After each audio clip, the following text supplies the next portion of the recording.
Hello everyone, I am Ricky and welcome to today's edition of the Mouse Bites. The Mouse Bites are your latest Walt Disney World, Disneyland, Disney Cruise Line, and Universal Orlando news.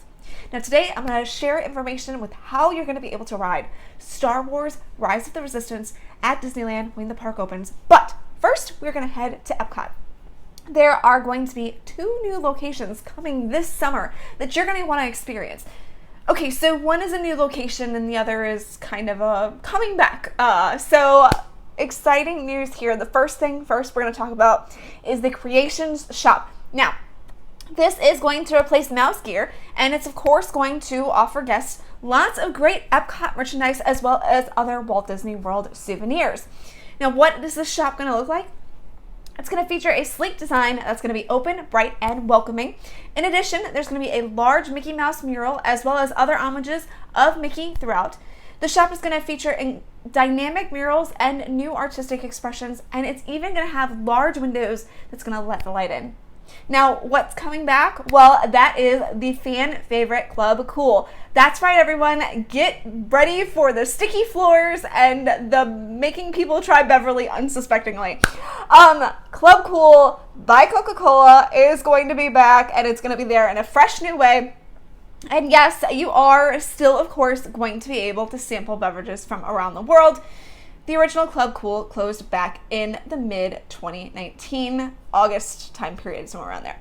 Now, the Creation Shop and Club Cool are both going to be part of the new World Celebration neighborhood that's going to be found in the entrance and center of the park when all is said and done with the Epcot transformation. Okay, now, you're going to Disneyland. You want to ride Star Wars Rise of the Resistance, right? You didn't really get much of a chance to ride it before because the park kind of closed within a month and a half of Star Wars Rise of the Resistance actually opening in Disneyland. So we know that you are excited to finally get to experience this attraction. How are you going to be able to do it? You're going to have to join the virtual queue. So yes, they are going to still have the virtual queue option for guests, but it's going to play out a little bit differently than it did before when the park officially opened the attraction. So here's how it's going to work. Guests are going to be able to experience the attraction by joining the virtual queue, which you can access through the Disneyland app. You're going to have 2 opportunities to sign up for the virtual queue, once in the morning and once later in the afternoon. This sounds very familiar, right? It's what Walt Disney World is currently using now. Guests who have a valid ticket and are starting with a Disneyland theme park reservation will be able to access the virtual queue system. You can check for an available boarding group in the morning on the day of your park reservation, and you're going to need to make sure you have your park tickets linked to your Disney account. Now, to have a chance to access the second opportunity, guests are going to need to make sure they have a valid theme park reservation and ticket. In addition, they must have entered either Disneyland or Disney California Adventure by the time that second window opens up.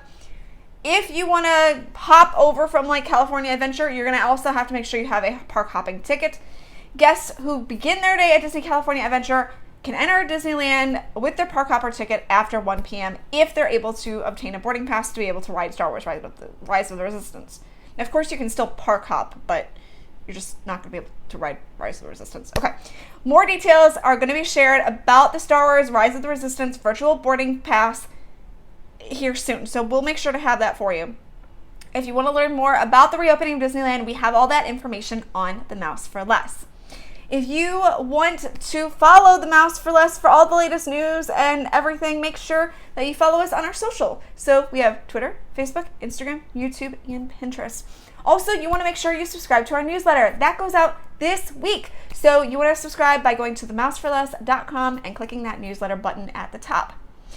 Exciting news, we are a part of a really cool thing called ParksCon, and it's a way to kind of get people excited to head back into the parks again. I mean, we know that you have been missing the parks. You probably haven't been yet since they've reopened. Maybe you have, maybe you haven't, but we know that a lot of people are missing them. So ParksCon is happening later this month in April, and it's a gathering of a bunch of Disney experts and theme park enthusiasts and everything like that, and they're all coming together in a virtual way. And guess what? Tickets to ParksCon are free. So you can head to the link here in the video or all of our social, you'll find it, and you can sign up for free. How awesome is that? I actually got to participate. I was a panelist, so it's kind of cool. So if you want to hear my tips and tricks, you can sign up for ParksCon today.